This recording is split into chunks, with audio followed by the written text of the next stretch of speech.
Eh bien, que le Seigneur vous garde, que le Seigneur vous bénisse. Aujourd'hui, j'aurais voulu vous parler du désert et de ses habitants. Nous savons que le désert, en principe, il ne vit que des scorpions, il ne vit que des serpents, que des choses malfaisantes. Et que sous chaque pierre, eh bien, on peut y trouver un scorpion, on peut y trouver un serpent. Et la parole de Dieu, elle dit que le cœur de l'homme est comme une pierre. Voyez-vous? Donc, tout ça, c'est symbolique. Mais là, on va regarder dans la parole du Seigneur. On va regarder dans la parole et on va voir ce qu'il y avait dans ce désert. Mais pour comprendre ce que je vais vous dire dans cette vidéo, il faudrait que vous regardiez aussi, comprenne qui peut, parce que je parle aussi de ce sujet, comprenne qui peut, dans mes vidéos, et les animaux sous les pieds du Christ. Et ça complète un peu, eh bien, ce que je vais vous dire. Et la parole de Dieu, elle dit que Jésus fut emmené dans le désert par l'Esprit.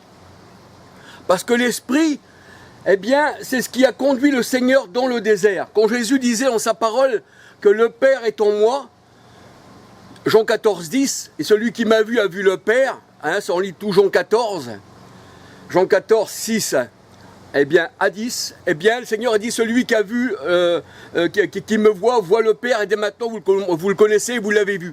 Et la Bible, elle dit, la parole de Dieu, elle dit que dans Matthieu 1, 18, 20, Jésus est né du Saint-Esprit. Et Jésus, la parole de Dieu, elle dit, il fut conduit par l'Esprit Saint dans le désert. Donc le Seigneur, il était équipé de cet esprit parce qu'il était Dieu lui-même. Dieu fait chair, c'est-à-dire que cet esprit qui est Dieu a pris chair. Et la parole de Dieu, elle dit que le corps de Jésus était le temple de Dieu. Jean 1, 19, 20, 21. Détruisez ce temple et en 3 jours je le relève. Mais alors là, le Seigneur, là, bien, il est guidé, conduit par l'esprit dans le désert. Mais vous allez me dire, dans un désert, en principe, il n'y a personne. Il n'y a personne dans un désert. Qu'est-ce qu'on va pouvoir, eh bien, faire dans un désert? Il a été dans le désert tenté par le diable. Et il fut 40 jours dans le désert. Mais on va se dire, mais il n'y a que des pierres dans le désert. Dans le désert, il n'y a pas d'eau. Symbole de sécheresse. Symbole de non-Dieu, parce que Dieu est ma source. Mais qu'est-ce qu'il a été faire, le Seigneur Jésus-Christ, dans le désert? Et là, on voit que dans le désert, eh bien, il y avait aussi une personne qui avait été au désert, et c'était Jean-Baptiste. La parole de Dieu, elle dit, il prêchait dans le désert. Et pourtant, dans le désert, où Jean-Baptiste prêchait, la parole de Dieu nous dit que tous les habitants de Jérusalem, et puis aussi tous ceux de la Judée, hein, et des environs, eh bien, venaient vers Jean-Baptiste pour se faire baptiser par lui dans le Jourdain. Donc nous voyons que c'était un désert, mais il y avait quand même du monde. Et Jean-Baptiste disait, je suis la voix de celui qui crie dans le désert. Mais est-ce que c'était pas dans le désert de nos cœurs qui criait Jean-Baptiste? Est-ce que c'était pas dans le désert, eh bien, de nos vies que le Seigneur, eh bien, et que Jean-Baptiste criait? Voyez-vous, quand ils furent emmenés dans le désert, cela veut dire beaucoup de choses pour nous. Eh oui, alors on va se laisser guider par la parole de Dieu. Alors nous voyons que Jean-Baptiste était la voix qui criait dans le désert. Marc, je vous donne les références bien sûr, hein. Marc 1, verset 2, 3, 4, 5. Et la parole de Dieu, elle dit, et il baptisait dans le désert. Donc dans ce désert-là, nous voyons qu'il y avait de l'eau quand même. Voyez-vous, dans ce désert-là, il y avait de l'eau, puisque Jean-Baptiste baptisait dans le désert. Donc on voit que Jean-Baptiste était entouré du monde païen, de sadducéens, de pharisiens, de tous ceux qui venaient et qui critiquaient aussi Jean-Baptiste. Il y en avait d'autres qui se faisaient baptiser aussi par lui dans le Jourdain, mais il y en avait d'autres qui ne voulaient pas. Et là on voit que Jean-Baptiste, eh bien, était entouré eh bien, de tous ces gens qui se disaient être au Seigneur, mais qui avaient renié la parole et qui marchaient selon les traditions des hommes. C'est ce qu'il disait le Seigneur Jésus-Christ, eh bien, aux pharisiens.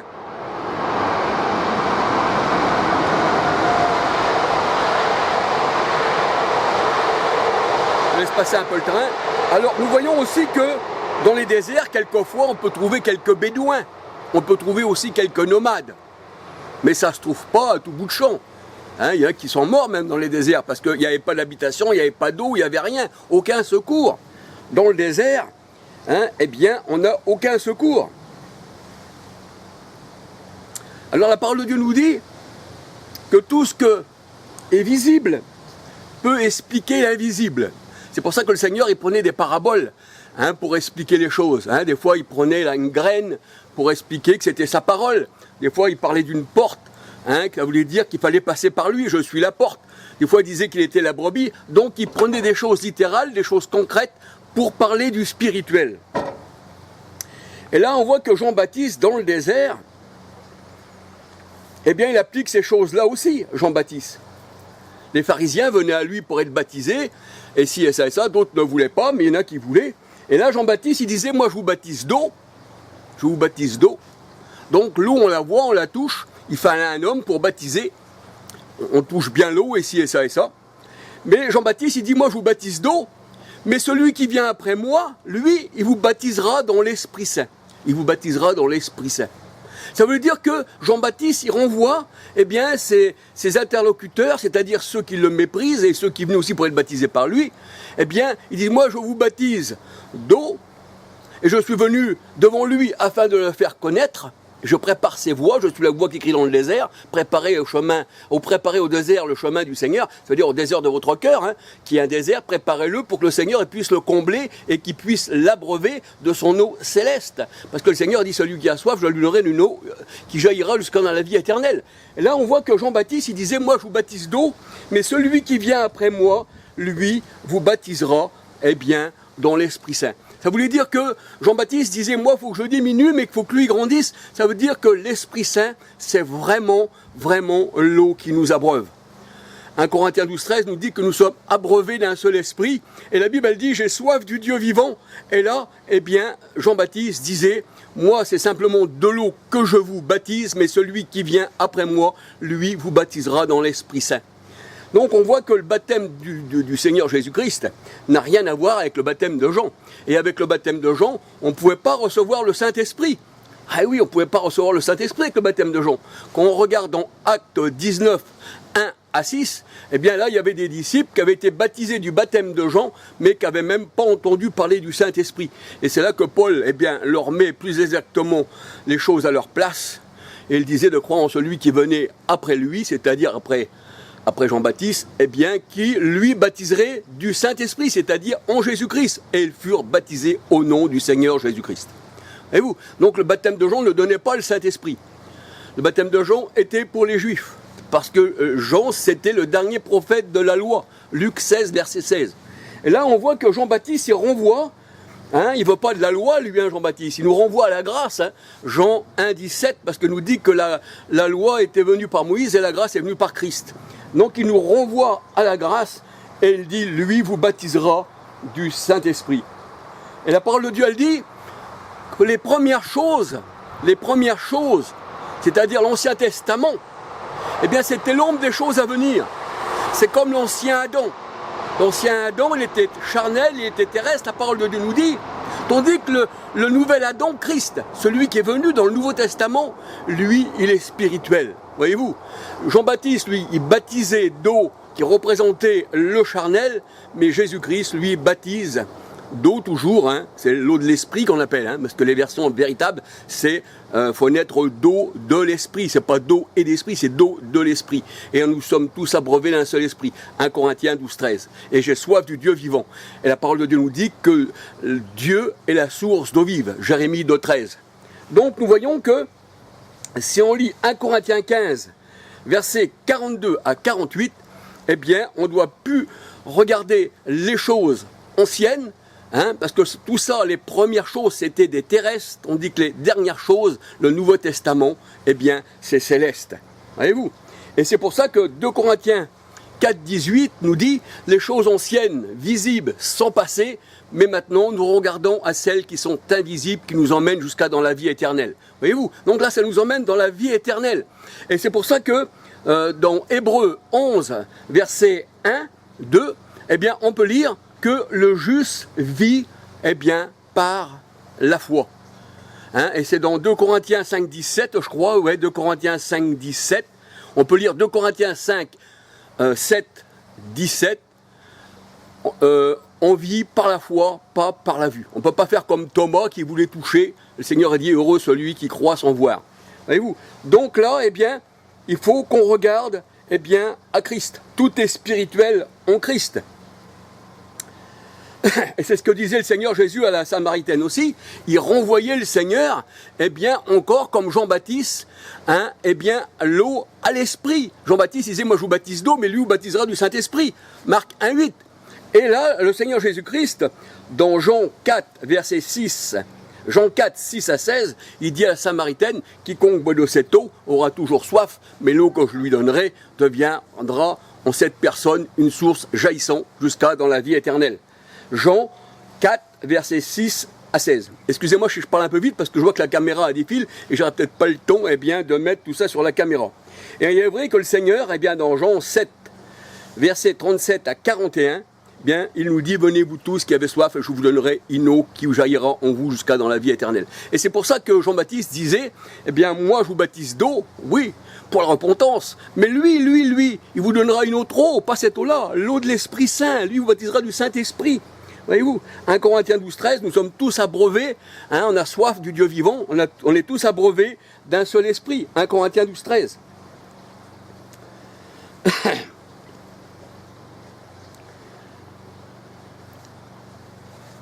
Et comme Jean-Baptiste, eh bien, il renvoyait à Jésus pour être baptisé du Saint-Esprit, puisqu'il voulait les choses spirituelles, bien qu'il était né sous la loi, et puis que même le Seigneur Jésus-Christ, il disait à la Samaritaine, quiconque boira de cette eau aura toujours soif, mais l'eau que je lui donnerai donnera en elle, en cette personne-là, bien une source jaillissant jusqu'à dans la vie éternelle. Eh bien, un disciple du Seigneur aussi doit renvoyer les choses, eh bien, au spirituel, pas au charnel. On ne peut pas retourner sous la loi, on ne peut pas retourner dans le monde. On envoie toujours aux choses concrètes, aux choses qu'on ne voit pas. Et c'est ce que le Seigneur il dit. Le Seigneur il dit, je ne juge pas selon l'apparence, selon les yeux, selon ce que l'homme voit, mais je juge selon le cœur. Je juge selon le cœur. Et on dit que les choses terrestres, le Seigneur s'en servait pour expliquer les choses célestes. Hein, comme la bonne semence. La semence, c'était la parole. Le champ, que le Seigneur il disait, hein, le champ, eh bien, c'est le monde. Voyez-vous, tout ça, c'était des paroles concrètes que le Seigneur expliquait spirituellement aux gens, eh bien, pour soit, eh bien, qu'ils ne comprennent pas, ou aux disciples, eh bien, pour qu'ils comprennent. Parce que le mystère du royaume des cieux était donné aux disciples, mais pas aux gens du monde.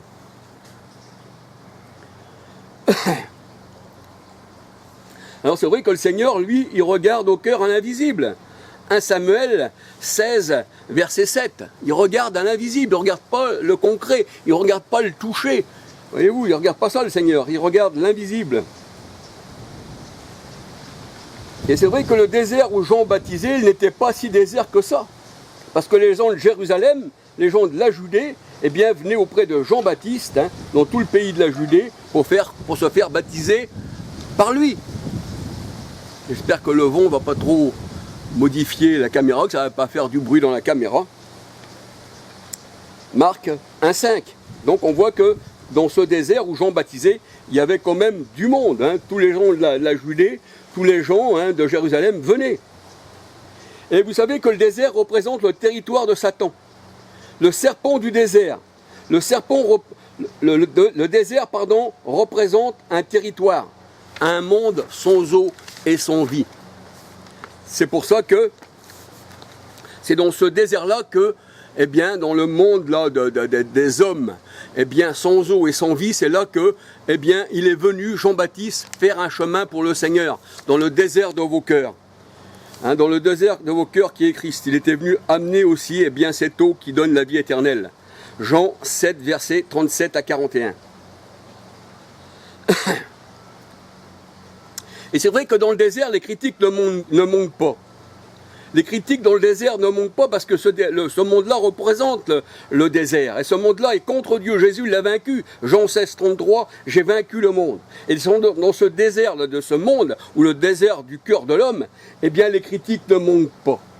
Là, on voit que des gens qui étaient venus de la Judée tout seul, hein, de la Judée, de Jérusalem, tout ça, eh bien, ils lui disaient, pourquoi baptises-tu si tu n'es pas Élie, si tu n'es pas un tel, si tu n'es pas le Christ? Donc, ils savaient qu'il y avait Élie ou le Christ qui allait baptiser, mais voyez-vous, ils essayaient de le tatillonner, ils essayaient de l'abaisser, voyez-vous. Et ceci est écrit dans la parole de Dieu, dans Jean 1, versets 19 à 28. Et Jean subissait une attaque contre sa propre personne et contre ses agissements. Et lui, il qualifiait les pharisiens, donc dans ce désert, il qualifiait les pharisiens et les sadducéens de race de vipères, race de serpents, et il leur disait, la hache déjà est mise à la racine des arbres, des mauvais arbres qui ne portent pas du fruit. Matthieu 3, versets 1 à 12. Matthieu 3, versets 1 à 12.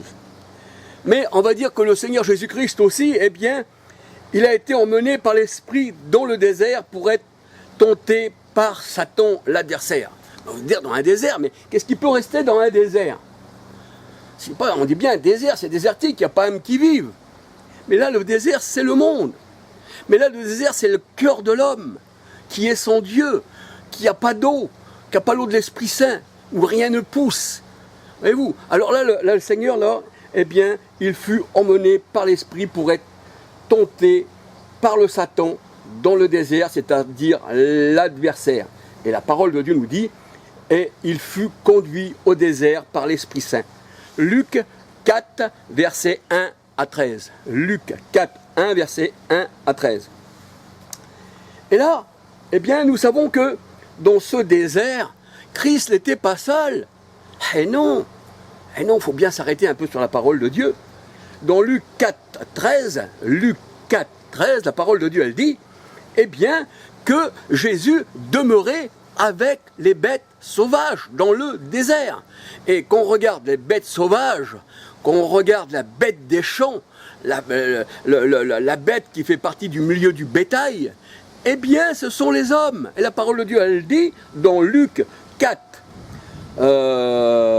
13, Luc 4, 13, eh bien, que Jésus était, eh bien, parmi les animaux des champs, hein, mais aussi ces anges le servaient. Et ces anges, c'était qui? Eh bien, la parole de Dieu nous dit que ces anges, eh bien, c'était ses apôtres.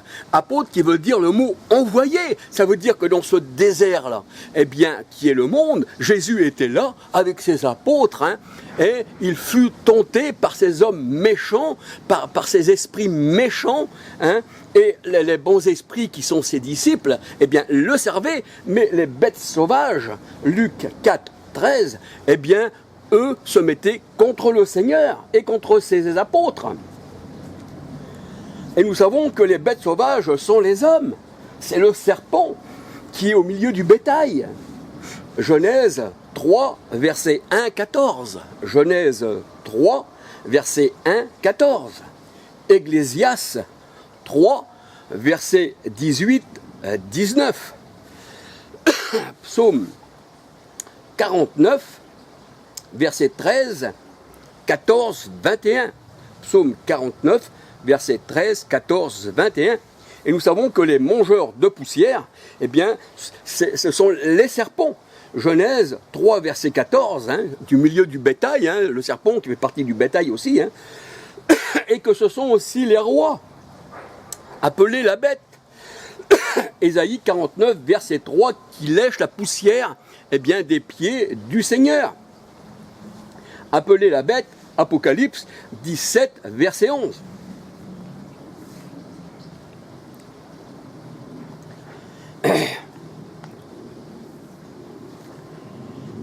Et c'est vrai que, au temps du Seigneur Jésus-Christ, eh bien, les bêtes, hein, il était parmi les bêtes, eh bien, ça représente ses adversaires. 1 Corinthiens 15, verset 47. Ésaïe 64, verset 9, 10.